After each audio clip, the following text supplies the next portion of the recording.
If we know equilibrium amounts, we just plug and chug to find our unknown.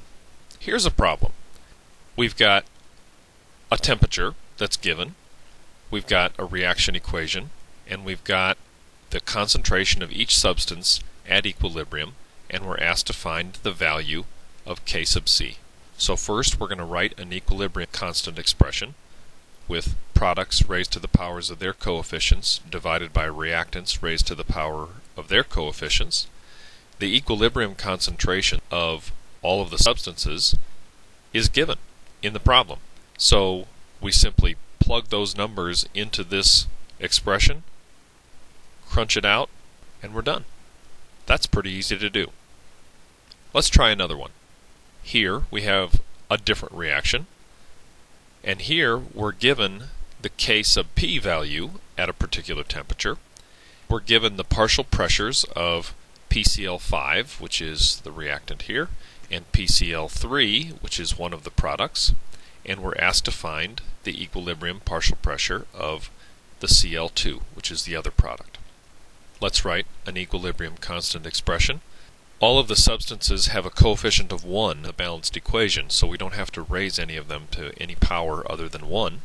If we plug the numbers in that we know the K sub P value, we know the equilibrium partial pressure of PCl3 in the numerator here. We also know the equilibrium partial pressure of PCl5, so that's in the denominator.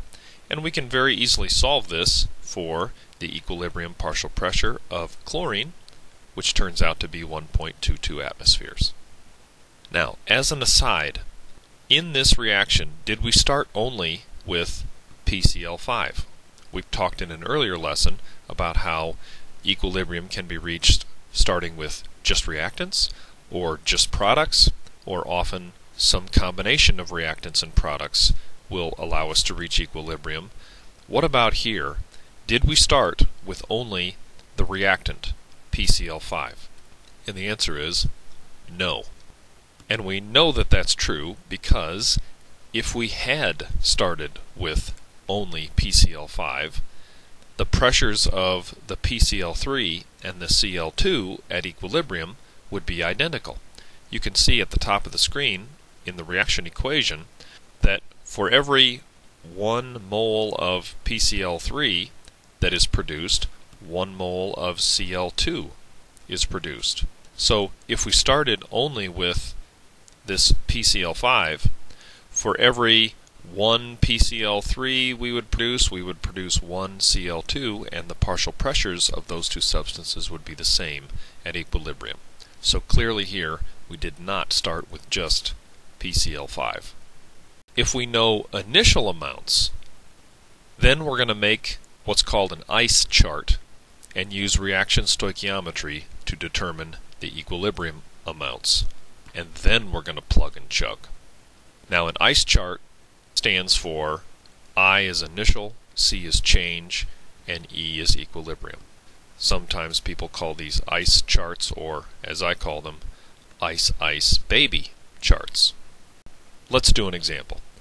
We're given a temperature, and you can see that we're given the initial amounts of each of these substances. In this case, we're starting only with SO3 gas. And we're also told that at equilibrium we have an amount of SO3 gas, which, not surprisingly, since we started only with SO3 gas, the amount at equilibrium is less than what we started with, because obviously some of this SO3 is going to break down to produce SO2 and O2, so the amount at equilibrium we would predict would be less. So you can see here that we've already started to make this ice baby chart. C stands for change, or sometimes we use a delta symbol to indicate change. So what we'll do first is we'll figure out the amount by which the SO3 concentration changed, and that is right here, negative 3.65 times 10 to the negative third molar. Since the initial amount is 6.09, if it goes down by 3.65, then we'll have at equilibrium 2.44 times 10 to the negative third molar. This next point is very important, and it's right up here at the top of the screen in black. The change line must correspond to the coefficients in the equation. In other words, the coefficients 2, 2, 1. That ratio must be maintained in the delta line here, which means that if this is negative 3.65 times 10 to the negative third, then this is going to be positive 3.65 times 10 to the negative third. Now it's positive because we're producing some SO2. We're consuming SO3, which is why this is negative, but we're producing SO2, which is why this number is positive. The magnitudes, however, are the same, 3.65 times 10 to the negative third. The oxygen that is produced will be 1/2 of the SO2 concentration.